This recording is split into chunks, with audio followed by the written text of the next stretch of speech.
You are listening to the It's Your Time podcast, and I'm your host, Certified Life Coach Michelle Arnold Burke. In today's episode, I'm discussing success secrets to conquering stress, overwhelm, and time management. Welcome to the It's Your Time podcast, the podcast where busy professionals like you get the practical solutions and support you need to gain control of your schedule so you can strive to be the best in your career, but without the stress and overwhelm.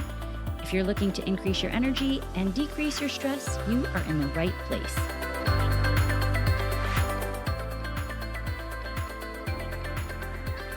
Hello. Welcome back to the podcast, friends. I will tell you what, it has been a month.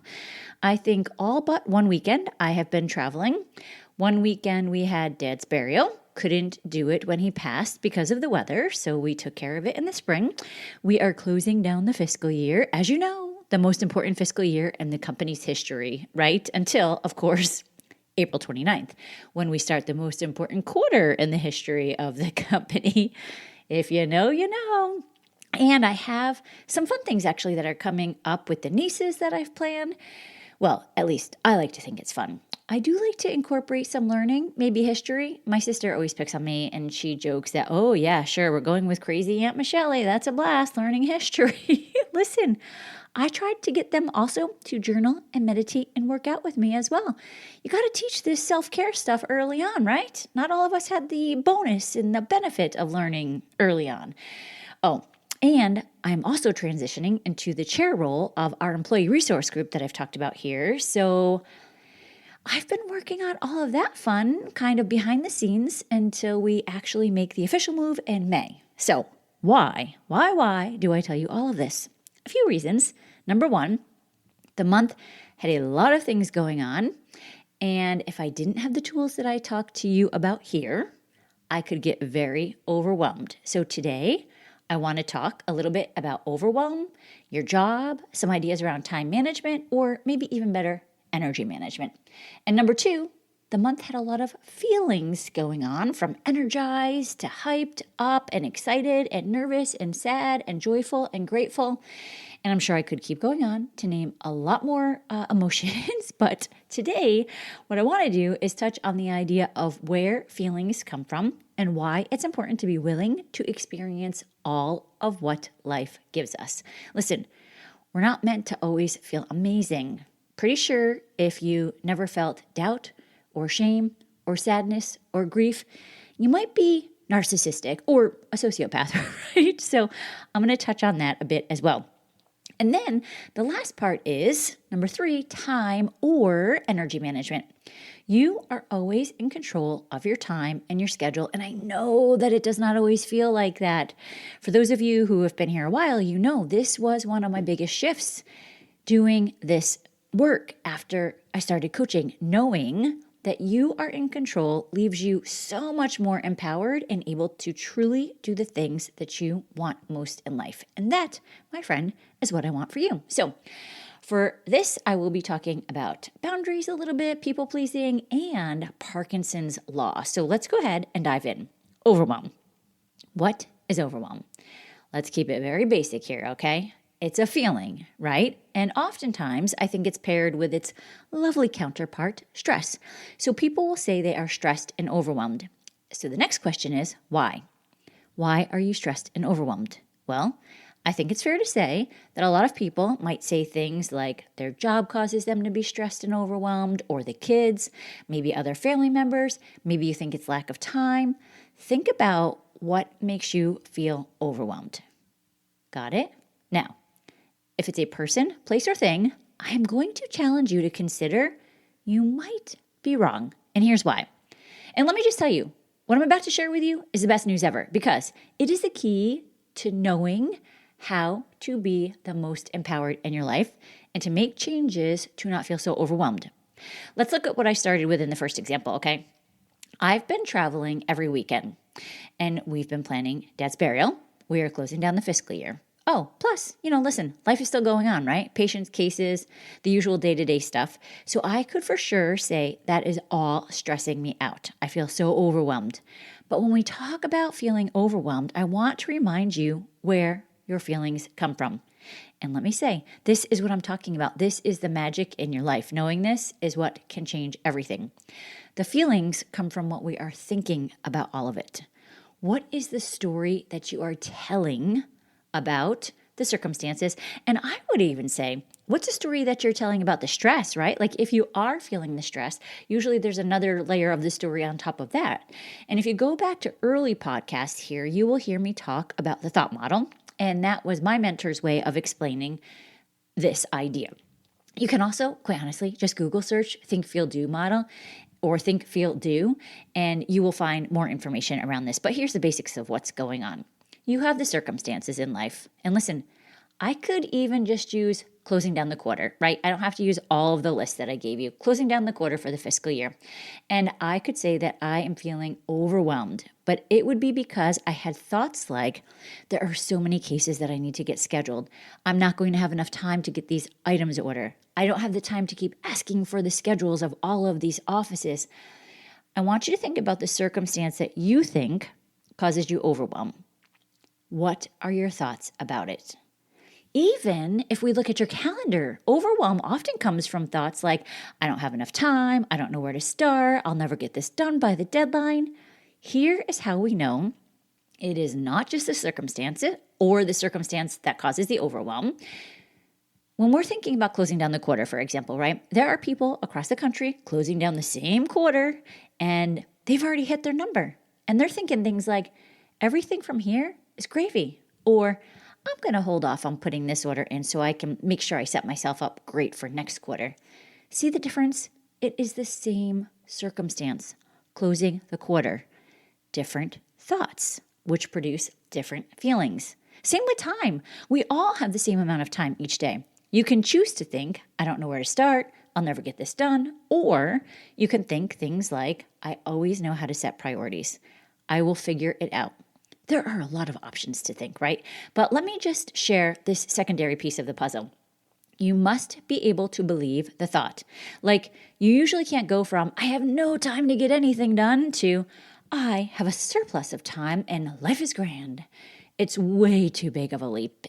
It really just needs to be a small shift in the thinking. Something like, today, I know the top 3 things that I need to complete. And that alone can change so much for you. From there, you get to decide what deserves my energy. Where do I want to be able to let things go?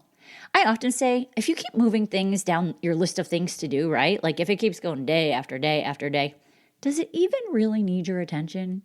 And where can you delegate? Where can you delete? And where can you just decide to put it on your calendar and get the freaking thing done, right? Think about it. Delegate, delete, or do. Okay, number 2, which is still in alignment with some of these ideas, the importance of feelings and being willing to feel the feelings, all of them, like you signed up for the full human experience. Let's start with, why are feelings even important? Our feelings are why we do or not do anything in life, right? We just talked about the think, feel, do model. Let's keep diving into this idea, and we'll use overwhelm just to stay consistent here. And let's also keep with the example of not having enough time, because it makes sense, right? It's your time podcast. So you think, I have no idea where to even start, and you feel overwhelmed.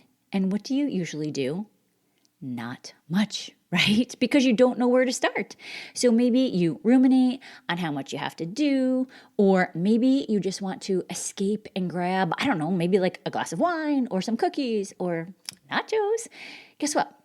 When you're doing that, when you're escaping or ruminating, you don't even get started on the things that need to get done. Your feeling of overwhelm drives your actions, or in this case, inaction, right? You're not doing anything. Now, let's back it up and use the feeling of determined. What might you need to think? Remember, think, feel, do. What might you need to think to feel determined? And I say, let's keep with the earlier thought. Today, I will choose and complete the top 3 priorities. That allows you to feel determined. And when you feel determined, you start taking action. And guess what? You will get the top 3 things done. Now, what I am offering you here is a tool to find ways to feel a certain way on purpose, right? I'm suggesting that you think of the thought that will make you feel determined and then take the action in order to get these new results. But the other side of the feelings, like, I don't know, triangle, whatever you want to call it comes with things like sadness and grief. And in some of those life circumstances, death of a loved one, for example, I am not suggesting that you start finding quote unquote better thoughts to feel better. What I'm suggesting in this situation is that you sit with the feelings and you process them, which basically means you allow yourself to feel it. Maybe it's crying. Maybe it's tightness in your chest. Maybe it's a racing heartbeat. Maybe you feel like you have a bit of a shortness of breath. You simply sit and you name what you are feeling. Like, I am feeling sad. And notice, might seem like slight semantics here, but I didn't say I am sad. You are not your feeling. You are feeling the feeling. And I want you to be the observer of what is going on in your body. I want you to be willing to feel it. And when we try to push it away, that usually adds another layer that we have to eventually deal with. The funny thing about feelings is they seem to just keep on coming back. I assure you of that. I've tried the pushing away for a while. It just keeps on coming back. This little change in the description, being the observer versus saying you are the feeling, it allows you to put some space from it. You are not your feelings. It's like you're taking them on a ride, let's say, for you with the day. The feelings are not in charge of driving. Heck, they're not even in charge of the radio, okay? But as you name it and describe it, it will pass. Now, it might also come back, and that is okay. When we resist the feelings, and maybe it's a certain feeling that you just don't want to feel, it's almost like a beach ball that you're just trying to keep underwater. And eventually, we all know what happens, right? The thing bounces up, and often with a little bit of extra fury, right? Visualize that. Think about when you're in the ocean, or I guess even in a pool, right? You keep trying to push the beach ball down under the water, and then it bounces back. I want you to think of being willing to feel the feelings almost like the beach ball is just floating next to you. Totally fine. Life is not meant to be all rainbows, daisies, and butterflies, and that's okay. In fact, if you want to check out some more research around this, specifically with the idea of feeling stressed, check out Allie Crum, C-R-U-M. She is a mindset expert who studies the positive effects of stress at Stanford. She talks about stress enhancing benefits. So it's not the same as like long-term chronic stress, but her information is so fascinating. She discusses the importance of knowing how to use stress in your life to your advantage, which brings me to the last idea of managing your energy and your time. You know who else talks about this? The idea of managing your energy actually is Molly Fletcher. I mean, listen, there's a number of experts who talk about this, but I love Molly. I love her books and her podcast, so I figured I'll just toss it out there for you to check her out. Energy comes from 4 different areas. We look at your body, emotions, mind, and spirit. So the first question to ask here is, how are you taking care of those 4 components in your life? Think about this. Something like working longer hours, for example, which I'm guessing 1 or 2 of you may or may not do, right? But that does not always mean that you're getting more done. Sometimes you're doing these things that either A, you don't even want to be doing, right? Or B, maybe you're doing these things and you're not even moving the needle. So I want you to be thoughtful about what is important. What are the priorities? What needs to get done in order for you to accomplish your specific goal? And you need to ask yourself that. There is a big difference in being busy versus being productive. Sometimes we just do to people please. And if you're feeling stressed and overwhelmed and like everyone is pulling you in all the different directions, stop. Take a moment. Take a breath. Other people do this stuff to you, in quotes, right, that you allow them to do. So the key is you need to know what you want to do. Where can you say no? Where can you set boundaries for your own sanity? Remember, saying no to the stuff that you don't want to do allows you to open up yes to other opportunities. Sometimes we're just so focused on thinking that if we say no, we're losing out on something.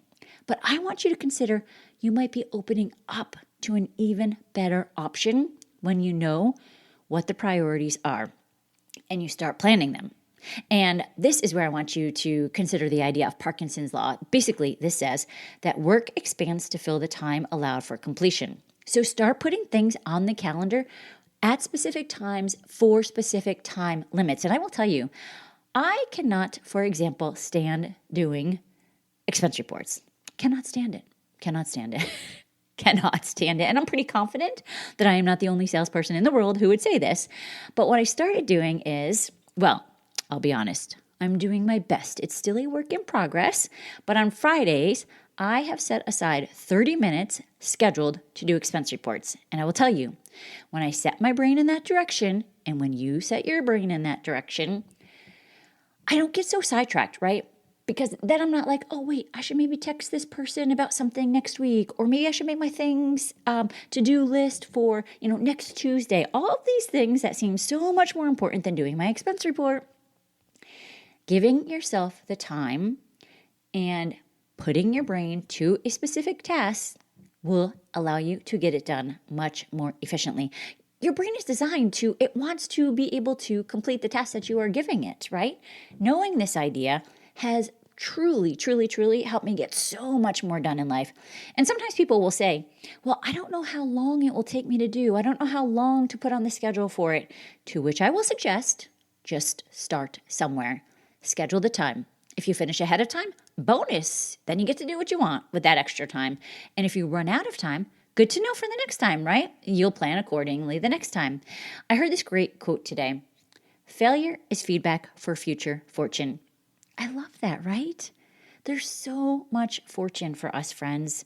We just need to know how to be successful in really taking control and empowering ourselves in a way that allows us to feel less stressed and overwhelmed and be able to do more of what we want. Okay? Now, I know there was a lot in that episode, right? So always feel free to reach out to me directly with any questions. And I'm starting to open up some limited spaces for private coaching again. So if you want to learn more, just send me a DM on the socials at Michelle Burke Coaching. And remember, Burke is Bourque. Or, of course, you can send an email, contact@michelleburkecoaching.com. And we will get it worked out. We'll get it on the schedule, right? Planned accordingly. Okay, friends, that's what I have for you today. Make it a great day. Take care.